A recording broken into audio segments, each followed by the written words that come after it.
शक्तिमान पिता, हम आपका धन्यवाद करते हैं आज के सुंदर बाइबल अध्ययन के लिए। खुदावन हर एक को बड़ी बरकत दे, आशीष कर पिता, यीशु नाम से मांगते हैं, आमीन। हम पढ़ेंगे पहला शमूएल 27 अध्याय। दाऊद का फिलिस्तियों के यहाँ शरण लेना। तब दाऊद सोचने लगा, अब मैं किसी ना किसी दिन शाऊल के हाथ से नष्ट हो जाऊंगा। अब मेरे लिए उत्तम है कि मैं फिलिस्तियों के देश में भाग जाऊँ।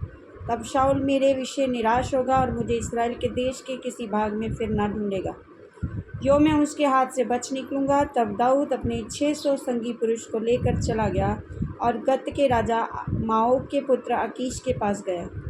और दाऊद और उसके जन अपने अपने परिवार समेत गत में अकीश के पास रहने लगे। दाऊद अपनी 2 स्त्रियों के साथ अर्थात जिज्रेली अहोनियम और नाबाल की स्त्री करमेली अबीगैल के साथ रहा। जब शाऊल को ये समाचार मिला कि दाऊद गत को भाग गया है, तब उसने उसे फिर कभी ना ढूंढा।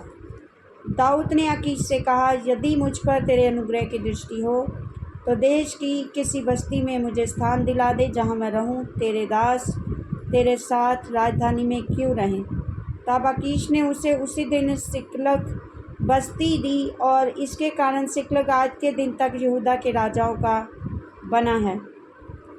फिलिस्तियों के देश में रहते रहते दाऊद को 1 वर्ष 4 महीने बीत गए और दाऊद ने अपने जनों समेत जाकर गुशोरियों, गिरजियों और अमालेकियों पर चढ़ाई की। और ये जातियां तो प्राचीन काल से उस देश में रहती थी जो शूर के मार्ग में मिस्र देश तक हैं। दाऊद ने उस देश को नष्ट किया और स्त्री पुरुष किसी को जीवित ना छोड़ा। भेड़ बकरी, गाय बैल, गधे, ऊँट और वस्त्र लेकर लौटा और आकीश के पास गया। आकीश ने पूछा, आज तुमने चढ़ाई तो नहीं की। दाऊद ने कहा, हाँ, यहूदा यहरमेलियों और केनियों की दक्षिण दिशा में। दाऊद ने स्त्री पुरुष किसी को जीवित ना छोड़ा और उन्हें गत में पहुंचाए। उसने सोचा था, ऐसा ना हो कि हमारा काम बताकर ये कहे कि दाऊद ने ऐसा ऐसा किया है।